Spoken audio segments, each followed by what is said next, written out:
Ayan guys, magandang gabi.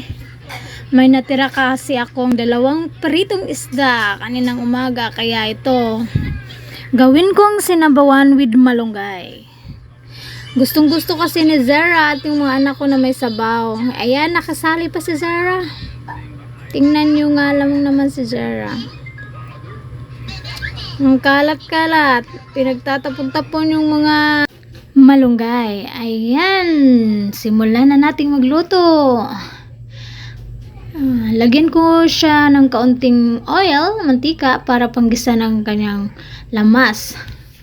Mas mabango kasi pag ginigisa yung lamas, tsaka mas malasa. Ayan, pagkatapos kong ginisa yung mga lamas, nilagyan ko agad ng 2 basong tubig.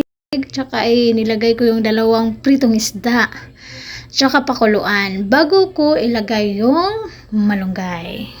Ayan. Yan, kumulo na siya, kaya nilagay na ko na yung malunggay. Ayan, halo-haloin ko siya bago ko siya tikman kung sakto na ba yung lasa or kulang pa ba. Ayan, malapit nang maluto, kaya kainan na. Kain tayo guys. Masarap yung lasa niya kahit malunggay lang yung inilagay ko. At saka wala itong masyadong sahog kasi hindi ako nakabili kasi ginabi na. Kaya ito lang, malunggay lang at saka luya. Nilagyan ko ng kaunting bawang para pangpawala din ng langsa.